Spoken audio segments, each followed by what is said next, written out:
the truth as we bring you the most hard-hitting stories and unveil the real facts. Welcome to Hard Facts. I am Maryann Okon, and this is Hard Facts, where we separate truth from fiction. We're passionate about the hard-hitting stories that matter. Get ready to challenge your perception and discover the real world. Let's dive deep into the issues that affect our communities, revealing the untold stories and giving you a voice. No sensationalism, no bias, just raw, unadulterated truth. I am committed to delivering news without compromise. Hard facts as we know them, when we know them, and how they affect you.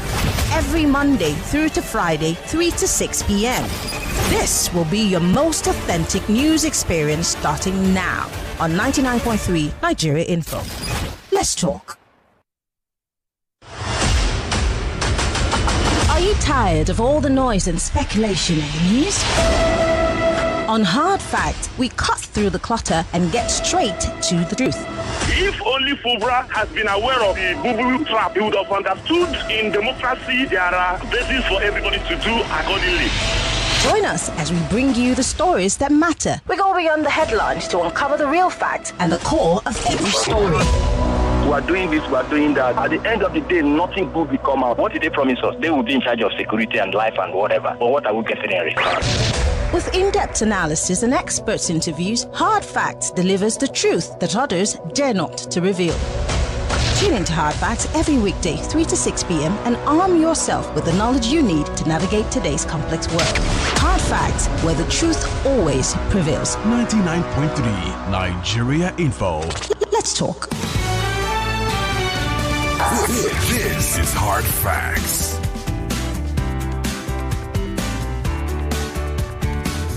This is the nation's #1 talk news and sports radio station. We're broadcasting live from Lagos, Nigeria, from our audiovisual studios right here in Itimeyan Crescent, Victoria Island, Lagos.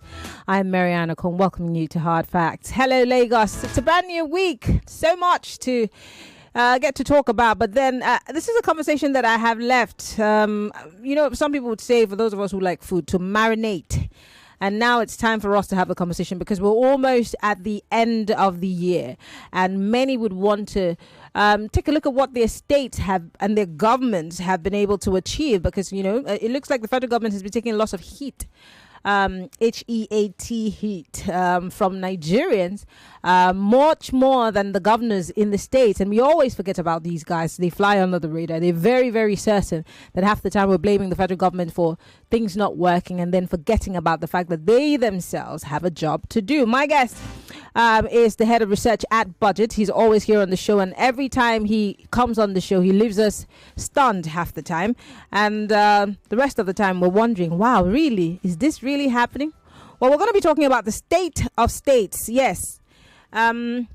What is the situation in your different states? The monies that have been allocated to your states, what are your governors using them for? So far, how are your states faring in terms of IGR, in terms of development, in terms of healthcare, education? What is their dependency on the federal, FAAC? For them to be able to do things within the state? Are they internally generating monies? Are they bringing more investments? I mean, these are some of the things that we're going to be looking at in today's conversation. We're hoping that we can do all of that in the next 50 to 45 minutes. My guest is Iniobong Usen. He is the head of research at BudgIT. Ini, it's so good to have you join us. Like I said, I needed for this topic to marinate before we talked about it. Welcome to the show.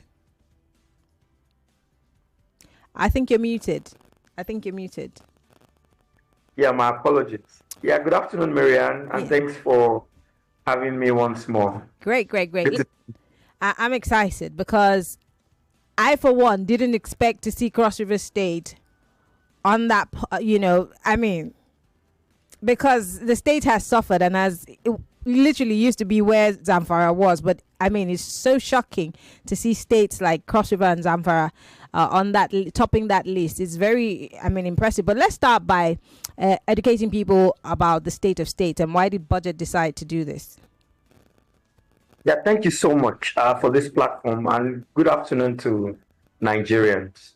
So for us at BudgIT, we started out as an organization to see how, revenues, expenditures, that governments make on behalf of citizens are able to translate to improved lives, and livelihoods and living standards of Nigerians. But we know that these things do not exist, in a vacuum. Yeah. There are certain actions, of government that lead to, certain outcomes. And so we decided to track it from the source. So how well, at the government, both at the federal government level and the subnational units, and with specific to the state of states in this regard, allocating resources in a fair and equitable manner. How well are they managing their debt? How well are they investing in providing, the right infrastructure? How well are they sort of investing in human capital, development of their people, with emphasis on health, education, and all of that, to ensure that the purpose for which government exists, right, is delivered to the people as the case may be. Mm-hmm. So the set of states is sort of a comparative assessment of the fiscal performance, the fiscal viability of the 36 states. So this looks mainly at the financial performance, the fiscal standing of the states, the fiscal health of the states. And each year, we try to focus on a particular theme. In the past, we've looked at, how states could build back better, coming from COVID. We've looked at the export potentials of states. We've looked at governance reforms across the states. But for this particular year, we decided to look at, healthcare delivery at the subnational level, and to see how we could move it from suboptimality, to optimal delivery, as the case may be. And so that's what this year's State of States was about. But if you are familiar with the State of States, there are usually two key components.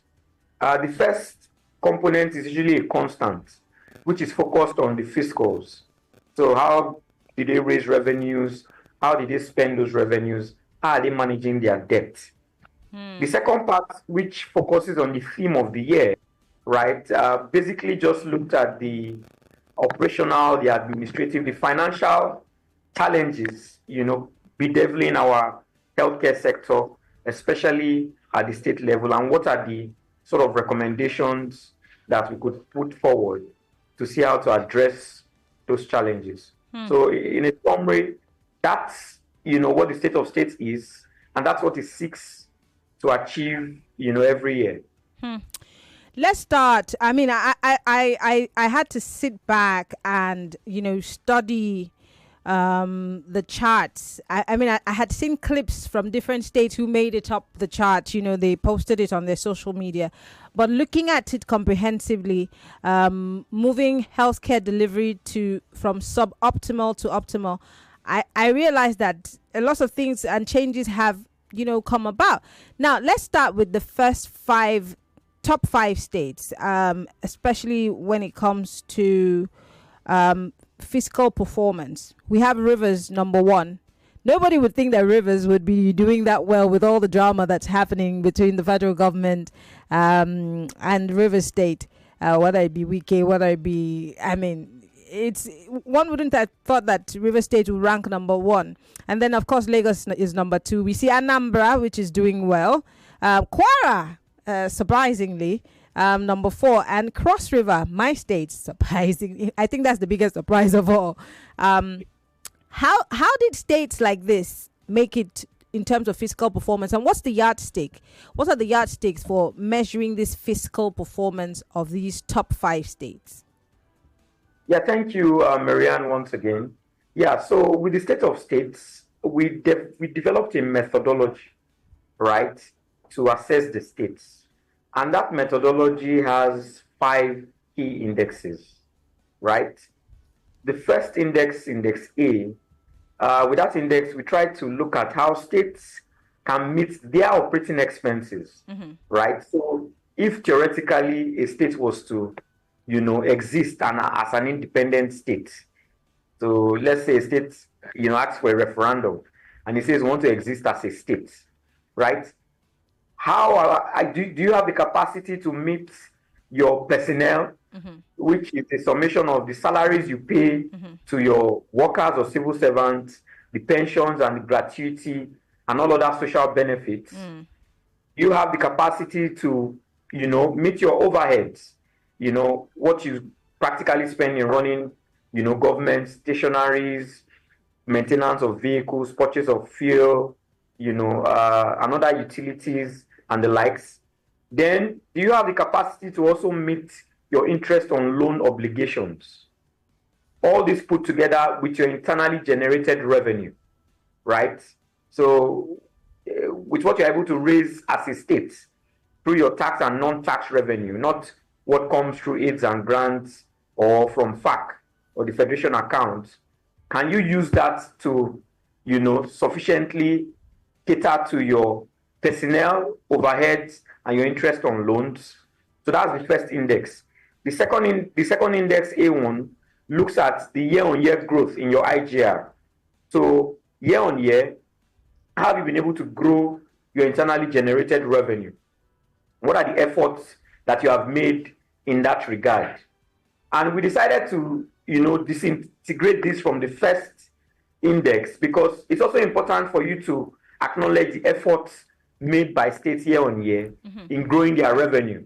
Because sometimes if you say you want to just look at the numbers as aggregates, a state could have, increased from 100 billion to 120 billion, right? If you look at it, the state increased its IGR by 20 billion, but the state could have grown its IGR from 6 billion to 15 billion, right? Even if, in aggregate terms, or in nominal terms, the increase in that growth, right, is less than the state that was able to grow it by 20 billion. But you would agree with me that looking at where that state is, the state must have put in tremendous effort to grow it by more than 100%. So it's good to also highlight the efforts of that particular state. For the index B, we also try to see how states can meet their operating expenses, which I had explained earlier, and their own repayment obligations with their total revenue. Now, with total revenue, we are looking at what comes from FAC, aids and grants, and then their IGR. We do not consider loans as part of revenue. And that's because loans are equitable transfers. You would have to pay them back at a particular cost. So they in no way, form part of your revenue as a government. The third is a sort of composite index that looks at the debt sustainability of the states. So what's your standing as regards debt? And for this, we have 4 main indicators. We look at your debt to revenue ratio. We look at your debt service to revenue ratio. We look at your foreign debt as a percentage of your total debt. The reason for this is because for, a fiscal environment like that of Nigeria, where we have a highly volatile, exchange rate regime, right? Without a state acquiring any additional debt, the liability of that state would increase whenever the value of the naira, falls against the dollar.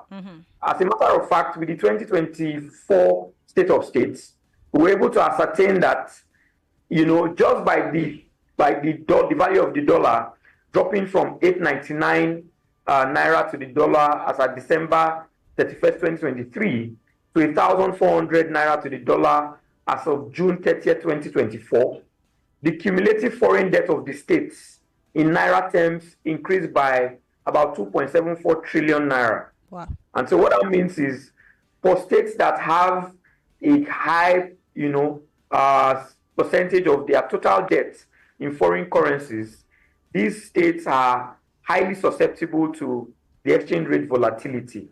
The last, index looks at, the states that are prioritizing capital expenditure over recurrent expenditure. Now, this argument, is often made that because of the fact that we have huge infrastructure deficits across different sectors, there's a need for government to heavily invest in infrastructure, right? The physical assets that would drive economic activities, that would ensure that people have access to quality healthcare, quality education, businesses have access to the right infrastructure that would help their businesses thrive. And so we try to look at how states are investing in, capital projects, in, fiscal assets, as against what they spend on recurrent. That's the personnel, the overheads, and the recurrent debts, as the case may be. I'm looking at states' performance on Index C here, and I'm picking on Bayelsa State. Bayelsa State comes in at number 6. Now, this is how you state's performance for Index C, like you earlier explained, is states that rank higher on Index C have more comparative fiscal bandwidth to borrow more due to their comparatively sustainable debt profiles, which determines their debt to revenue ratio. So Bayelsa falls in that category. But let's come back to state performance on Index B, which is states that have comparatively more revenue left to implement capital expenditure. Now, Bayelsa, let me look for where Bayelsa is. Bayelsa is obviously not up there in that regard. Bayelsa is number 23. So yes, they have the capacity to borrow. In other words, they are debt worthy. But then when it comes to revenue left to implement capital expenditure component of their budget after fulfilling repayment obligations to lenders and their government operating expenses, they are number 23. Explain that to me, because for a state like Bayelsa, it's literally swimming in oil. And the last time I visited Bayelsa, they still have one major road. The level of development is still at 0, and governors have come and gone. So explain that to me quickly for the person who's listening. We have to go on a break in a few minutes. Yeah. So the thing with Bayelsa and a lot more oil producing states is because of the quantum or the volume of the FAC receipts, it creates a sort of buffer for them.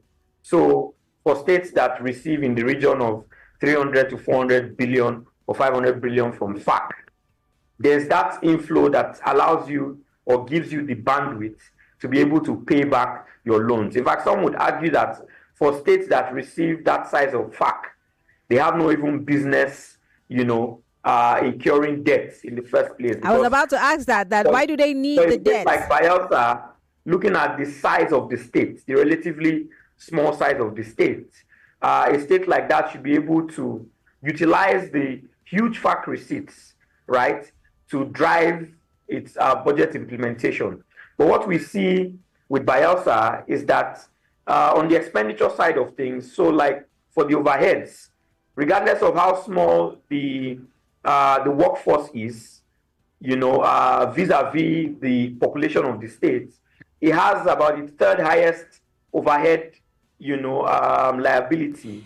Okay, Ini, just hold that thought. We need to go on a quick break. When we come back, Iniobong works with BudgIT, and we're looking at the state of states. So your state might be mentioned. Stay with us. We'll be right back. It's still Hard Facts, 99.3 Nigeria Info. I'm Maryann Okon. We're on YouTube and we're on Facebook Live. Join the conversation. We'll be right back.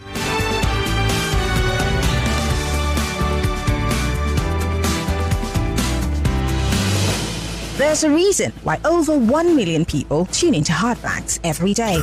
We discuss more news and information coming up. We'll be back in a moment.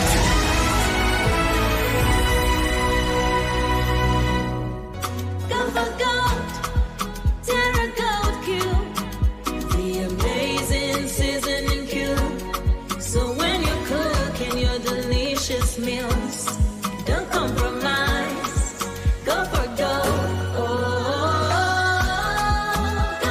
Rich, consistent taste for cooking mouth-watering soups, stews, and jollof. Choose wisely.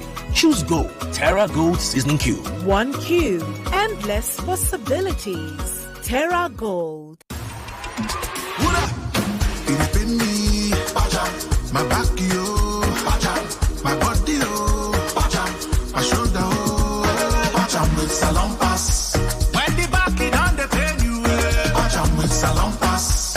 When the body on the Salon Pass Pain Relief Patch provides effective relief for stubborn pain such as back pain, shoulder pain, knee pain, and leg pain. Salon Pass is distributed by Drugstock and available in pharmacies and stores near you. Try Salon Pass today. Salon Pass, just patch it. If symptoms persist after 3 days, please consult your doctor. No buy am. But why? No see say this big bull bag of rice no get the new big bull holographic seal. Not true. Introducing the Big Bull Holographic Seal Tape, your favorite authentic Big Bull rice, 50 kg and 25 kg. Now with holographic seal tape. This is to ensure you get the premium product from Big Bull Rice. Do not buy if the holographic seal tape is not on the bag or is broken. Big Bull Rice. Tasty rice nourished you. Mom's love is pure. No, she does.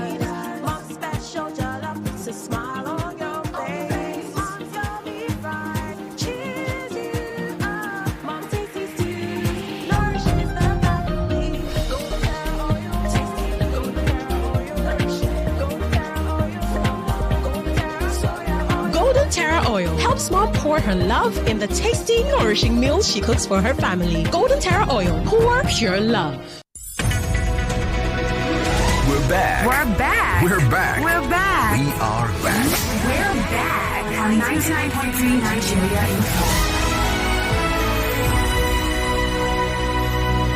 Info. Millions of listeners trust us on Hard Fact. Whether it's politics, social issues, controversies, and trending stories. You know we're credible and objective. It's Hard Facts with Maryann Okon on 99.3 Nigeria Info. This is Hard Facts, 99.3 Nigeria Info, and we are broadcasting live from our audiovisual studios right here in Nigeria's economic capital, Lagos, Nigeria. And my guest is the head research at BudgIT. We're looking at BudgIT's State of States. It's a report that they put together of all the 36 states across the federation, how the states have fared performance-wise. Like I always say, we always almost overlook the performances of our state governors and what they're doing with the monies, whether it be the FAC allocation, whether it be our IGR, whether it be the security votes. What are these monies being put to, what use are these monies being put to? And how economically viable are our states? I mean, these are questions that we need to be asking, but thank goodness there's BudgIT to do all of this for us. And here we are having that conversation. Before we went on the break, you were telling us about the states like Bayelsa, who's, by all counts, a very tiny state that should be massively developed, but still underdeveloped. And the bigger question is, where does the money go? What do they do with the money? Bayelsa has an airstrip, which I know a lot of money was voted to build, but aside from that, I don't know anything else that's big in Bayelsa. So this has been the major challenge across the Niger Delta, and this is not sort of exclusive to one administration or one state. We've seen that the Niger Delta states, since they started getting the windfall from oil, have sort of experience the resource costs. There's poverty amidst a lot of plenty, and that's because these states have come to rely heavily on these FAC receipts from the center. I know they would make the argument that if there was resource control, that they would probably be, harnessing this hydrocarbon wealth, and then whatever is due them from FAC now would have been their IGR. But the evidence on the ground suggests otherwise. There's still a lot more within the remit of states to develop.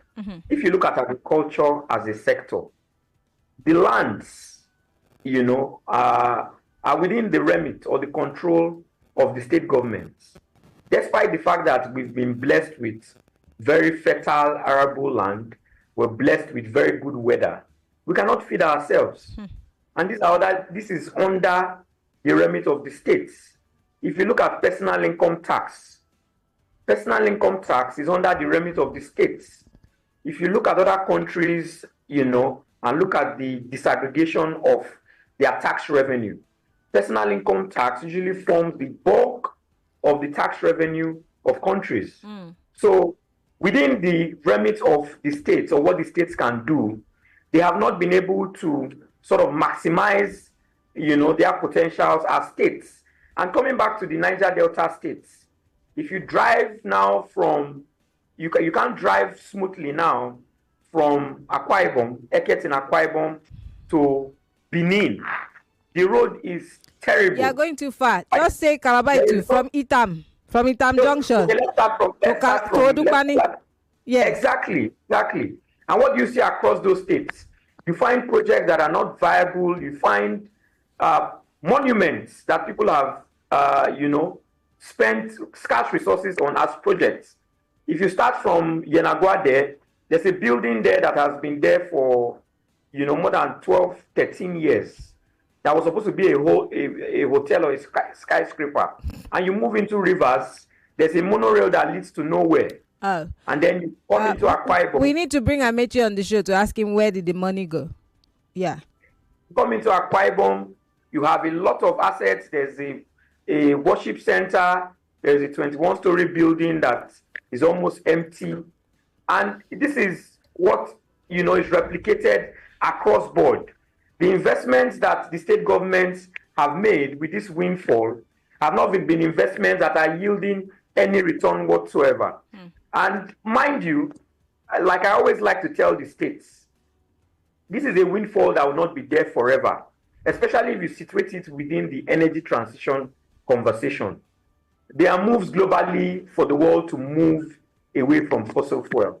Even within Nigeria, if you look at the divestment activities of the oil majors or the multinationals, where they are moving from their shallow water assets or onshore assets to the deep offshore, it tells you or gives you a sense of what can become of these states or their communities, which have been destroyed, by the way, with regards to farming and fishing, with, as a result of the operations of the oil and gas companies, and what will become of those states when these companies, leave their domains. It's more difficult for the states to monitor the activities of the companies when they move to the deep offshore. And so now that they are getting the windfall from the oil, it's important that they invest it in assets, that will give them that fiscal resilience when, this oil is no longer relevant as the case may be.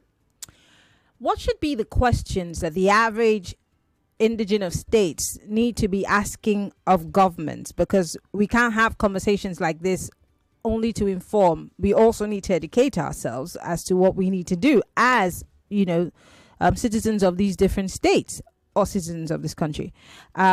See, for example, a state like Jigawa, I've seen it down twice consecutively. I'm seeing states like, I'm seeing states like Delta. I'm seeing Edo. I'm seeing Bauchi, Kaduna. Most of these states seem to be at the bottom, the least 5. Ondo, and they just had their recent elections. Ondo is a state that is known for its cocoa. Yet we do not know what Ondo State is doing with the cocoa in the first place. We hear the governor say all kinds of things about what they're doing, but in reality, does it check out? What should the average citizen be asking for of their governments? Because it's not enough to go to the federal government at the end of every month, as they're going to do this weekend or this week, cap in hand, to receive FAC allocation. Where does the money go? What are we supposed to be asking? I mean, you make the point, that we try to make with the state of states almost, very well with this last point. And I'll start from the last question around Ondo and cocoa. If you check the spot price of cocoa at the moment, cocoa is going for over $8,000 per ton, right? And if you follow the happenings around that particular industry, the two major producers, Ghana, Ivory Coast, right, have not produced, what was projected to produce over the last 2 years. They have been, battling cocoa disease. There has been a shortfall in the investments needed to ramp up production. And so there's a shortage in the market that if countries like Nigeria were serious, would have taken advantage of to be able to raise FX revenue, and drive prosperity within their respective states. But what do we see across board? And this is not just, this is not just speaking to Ondo State alone. Across, the stuff across several states, what we see are state governments paying lip service to agriculture, as the case may be. Mm-hmm. And that starts with even the budget. How many states are able to allocate up to 10% of the annual budget to the agri sector, right? Even if you say your state is largely an agrarian state, your budget does not reflect that reality. And so there's little or no investment in that sector over time. Our yield per hectare is one of the lowest for a lot of crops across the world. We are not able to plant, seeds that will be able to give us the kind of yields that we require. The farmers do not get adequate, extension services or support, whether it's via inputs or farming equipment or tractors, as the case may be. We have not been able to create viable markets for them to be able to get, the right prices for their products. For a lot of these farmers, they are preyed on by middlemen, right? The middlemen buy up the products from them for next to nothing, because government has not been able to provide that kind of support that helps farmers, prosper. The farming profession it remains largely subsistence and is not one that's able to deliver prosperity like it does in a lot of other countries. And so what has been happening is that the states have refused to rely on areas where they have comparative advantages, right, to be able to, use that to drive prosperity in their states. And that's why when you see conversations that want to, sort of shake the status quo a bit, a lot of them become apprehensive. I mean, you followed conversations around VAT and derivation, as the case may be. If a state was confident that it would be able to drive, enough economic activities that would enable people prosper and then their consumption increases, that it can get a lot more from consumption taxes, which VAT is, it will not be apprehensive, as the case may be. That's a whole kettle of fish on its own. I mean, when we go into that whole derivation and tax VAT issue, I mean, it's a whole. I mean, there's the politics side of it. There's the ethnicity side of it that certain politicians are trying to throw into it, and of course the reality of it. But I want to open up the phone lines because I know people have questions to ask and comments. So we're live, facebook.com/Nigeria Info FM. The program is Hard Facts. It's an abridged version because on the 4 o'clock hour, I beg to differ, students' debate continues. This is the round of 16 and the conversation is getting hotter, so don't miss it. But in the meantime, we're talking about the state of states all across the Federation. BudgIT has decided to do some research, tabulate it, and look into the states and how they have performed over the past few months. And then, of course, we have it. In case you wanted to ask me, I can send it to you. I'll post it on my social media. You can just go to BudgIT's social media handle. I'm sure that they have it posted there, or you can just go to BudgIT's website. But I have it. If you want it, I can send it to you. Join the conversation. We're live. Facebook, YouTube. Post your comments. Call 0201-277-0993. That's 0201-277-0993. You can join the conversation if you're a female. 0201-465-7190. 0201-465-7190. For ladies only. On WhatsApp, it's 080-959-75-805. Join the conversation. I'd like to hear from you. Anini, before we wrap up, I also want to ask you, maybe you'd answer that at the end of the day. Why are states not collaborating? For example, you've got Lagos, that's a hub, an economic hub, where you have people, it's a melting pot where you have people from everywhere migrating to Lagos and businesses of all sorts. Why is an Ogun not tapping into the resourcefulness of Lagos to grow its own economy, and vice versa to all the other connecting states? Again, I'm asking this kind of questions because there is a cross river that connects to Ebonyi, where they're also agrarian and we're all agrarian in nature. There's an Akwa Ibom where we should, we're building, the federal government says they're building a whatever highway. Yeah, for these states, there should be that collaboration where we know what our mainstay is, and this is how I can benefit you, and this is how you can benefit me. Why are we not seeing that collaboration? Think about it. I want to start taking calls now. Maybe that's how you would answer me before we wrap up the show. Hello, welcome to Hard Facts. Maryann. Good afternoon. What's your name? Where are you calling from? How are you doing? I'm fine, thank you. What's your name? Where are you Lapros from? is my name. Go ahead. Yeah, I greet your guest. Thank you. Well, state of states, like Anambra State, my state, the man there, Governor Soludo, is doing well. If you see any, my index of rating is performance. You see any state that is performing, the governor knows what he's doing. He came to deliver. But you see all the states that it doesn't have development, watch out very well. There is corruption going on. I hear the other guy last time, Mr. Chris, saying the state, Ndokwa, West, East, is not developed. And we have them battling with EFCC, like the man there before, the former governor. Is it Maryann Okon? Battling with EFCC, 1.3 trillion, allegedly. So, like Anambra State, might say, River State, upon the challenges, they are doing well because the governor has come to deliver. Okay, yes. All right. And the Anambra State have come to deliver. Thank you very much. State as well, they have come to deliver. Thank you very much for calling. Well. Your 60 seconds is over. Thank you and very God much, bless you. Rapero. Thank you. All right, let's go on. 60 seconds is all you have, ladies and gentlemen. Hello, welcome to Hard Facts. Good afternoon, Maryann. Good afternoon. What's your name? Where are you calling from? You have Emmanuel speaking to you from Ekwe. Go ahead. I think your guest is from BudgIT. Yes, BudgIT. She will need Binte organization, right? Yes. What did you say? What did you say? She will need Binte that is associated with this. She will need Binte or BudgIT. I don't know. I just know that BudgIT is it's an civil society organization. Yeah, I know that. Yes. My question is, ever since the organization was founded, I'm talking in respect of budget, current expenditure, and people following everything. Have they, with their platform, have they find out that people are beginning to get enlightened, or does it still remain the same?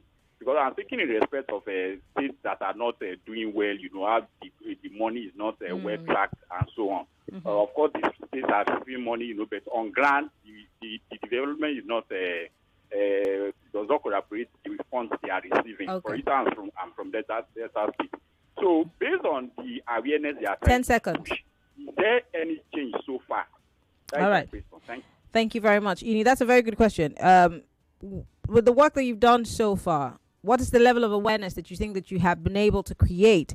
Or I think still the same, because he's making reference to Delta states also. But I don't think he heard you when you were talking about the Niger Delta states and, a certain thing that continues to recur. But maybe you would answer the question.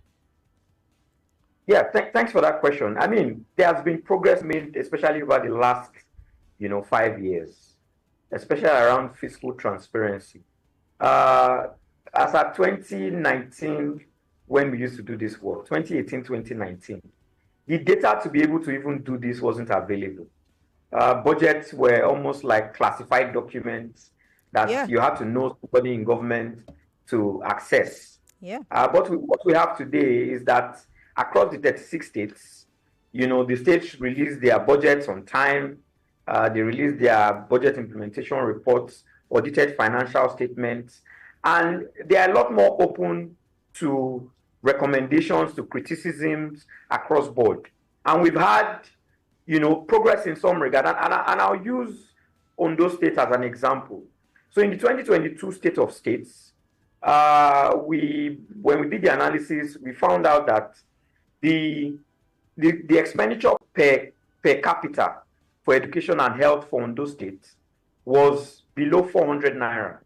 That's per person that was spent in that particular fiscal year. And when we did the launch, the Commissioner for Budget and Planning was at that event. And he made the statement to say that this report, sort of buttresses the points that he had been making within the states, to say we need to invest more in health and education in nominal terms.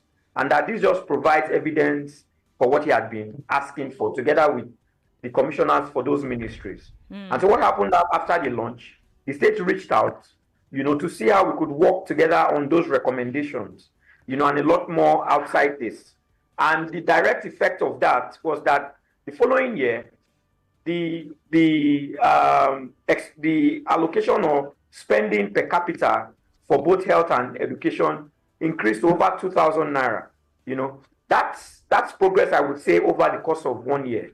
But where, I mean, we know that a lot of work still has to be done, is to actually track and monitor the performance of the budget, in the sense that what's the impact that this spending has had on people. So if you say you increased, you know, expenditure per capita on health by, you know, more than 2,000 naira, how has that reduced maternal mortality, and by what percentage? How has that, improved access to quality health care? What does that mean for, diabetic patients or persons living with, disabilities, as the case may be? Across all those different indicators, how has this spending translated into, better outcomes, whether in health, education, WASH, across board? And this is where that we think that a lot more collaboration with the government, with even citizens, in tracking service delivery, within their own communities, that a lot more has to be done. Okay. So yeah, it has been made, but a lot more progress can be made, especially if we address this collaboratively. All right. Let's take a few more calls. Hello, welcome to Hard Facts. Yeah, Lady. Good afternoon. Good afternoon. Thank you to our guest. What's your name? Where are you calling from? This is Chris. This is Chris calling from Ikui. Go ahead. Actually, during your round table, Ufoma mentioned the former governor of Delta State, James Ibori. He's from Owara. He's supposed to be governor of Delta State, but during his term, he's a governor of Owara. Look at the one that just left, 1.3 trillion. His own area, Agbo, to Obiaroko, there's no road. Last year I was traveling through that road. I had to turn back. People were shouting, "Oh God, why you put this car on this road?" No, car they pass here. But 1.3 trillion. He talked about destroying the water, the land, and this thing. He affected my people. We have the biggest gas plant at Opai, Benekuku. My brother, go and see what is happening there. How much Nigerian government is making from that gas in that committee that affected my people's side? Okay. All right. Thank you. Actually. Thank you, Mr. Chris, for calling. I do appreciate it. Hello, welcome to Hard Facts. Good afternoon, Maryann. Good afternoon. Turn off your radio. Yeah, please, I've done that. My name is Kundayo. I'm calling you from Ikorodu. Go ahead. Your guest and the organization he represents, I mean, over the years, they have done a very, very good job. I mean, because all these issues about secrecy in government, this, that, and so on, they just expose it financially. But for those that are vast like me to figures and all this, I want to ask him, is there any percentage of performance that is attached to BudgIT's report? Thank you. Okay. Ini, over to you. In 60 seconds. I'm not sure I understand the question. What does it mean by percentage of performance? I guess you're saying that for BudgIT, is there like a percentage that you give to the state? So, for example, can Cross River be first? They give the report card, they took first. And Akwa Ibom State, did they take second? I'm guessing that's what he means. Is there like a percentage that you use in measuring their performance, apart from the indexes? Okay, so, I mean, if you look at so there's a spreadsheet at the end of the reports, right, that shows where we normalized, the performance. Because what we also try to do is to say that that River State is first does not mean that it has done incredibly well. All round. It's just first among equals. So what we now try to say is we created the scoring for what a model state would look like. So even if River State is number one, if you benchmark it against what the scoring of what a model subnational should look like, you would see that there's still a huge gap between River State as number one and what a model state in Nigeria, if it did, almost everything right, would look like. But then that additional information is in the annexure of the report. And by the way, if you need that report, I've got it. I will do my best to see if I can post it in bits on my social media handle. I'll try to do it on Instagram and Twitter if Ini gives me the permission to. Can I do it, Ini? Go ahead. Yes, please. I will post it. And for those of you who can DM me, I could send you the PDF format so you can actually look through it so you understand where our analysis is coming from. But because I have just 2 minutes on the clock, I'm going to try to read some messages on WhatsApp quickly just to do justice to all those who sent in their messages. Idowu from Ogun State says, send me it's not a budget, okay? It's a performance analysis. So if you want it, you're going to have to go on my social media. So if you don't follow me on Twitter and Instagram, I don't know what you're waiting for. MIMIEYO. Just send me a DM once you follow me. I will send you a copy of that particular state of states performance index that BudgIT has put out. I can send it to you via DM if you follow me. If you don't follow me, you can't send me a DM. So quickly go follow me on Instagram and on Twitter. And for those who cannot follow me, I will post it hopefully in bits and then you can take a look at them. Someone here says, good day. A good job by BudgIT team of researchers for this budget performance of states to be impactful positively to the citizens of the state. What can BudgIT team do to sensitize citizens to demand accountability from their state governors? That's what they're doing. And if you don't have Tracker, go and download Tracker. Do you know what they call Tracker? Go and download Tracker. Tracker helps you track where the money goes and all of the things that your government say they want to do with their monies. That's how you get to know. But this is the sensitization that's happening. That's why he's on this show educating us, okay? Someone here says, honestly, it is far more enlightening whenever experts come to shed light on economic issues on the show than emotional-laden opinions from people who are not well informed on issues being discussed. Thank you, FM. This one says, most projects in Lagos are funded by Chinese loans. State allocations is over 1 trillion in 7 years. Question is, what are they doing with the IGR? The huge figure does not match the infrastructure. Olusoga Ajayi. Ini, can you answer this in 40 seconds before we go? So this is a part of the research, like I said earlier, where a lot of work still needs to be done, right? How do we track that what the state said it has spent has led to improved infrastructure or improved standard of living, as the case may be, because that's the essence of spending all of this money in the first place. Mm-hmm. You are spending money to increase access to quality education, increase access to healthcare, to increase, electricity access or energy access, as the case may be. So if citizens are not having better healthcare or better access to healthcare or better access to education, if they are not getting, better electricity or good roads to ply on, it would just seem that, all that expenditure was done for nothing. And so, as we get along, we do hope that, we would find better ways to be able to properly assess the quality of these investments and how they improve the lives and livelihoods of people. All right, Ini, unfortunately, I have to let you go. Thank you so much, Ini, is the head of research at BudgIT. Thank you so much for coming to talk to us about state of states. I'm sure that there's more for us to discuss in the coming days. Thank you so much for coming on the show. Thank you so much for having me and have a lovely day. You too.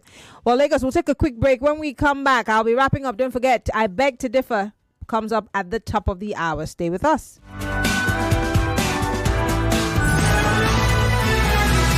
More talk, news, and sports after this.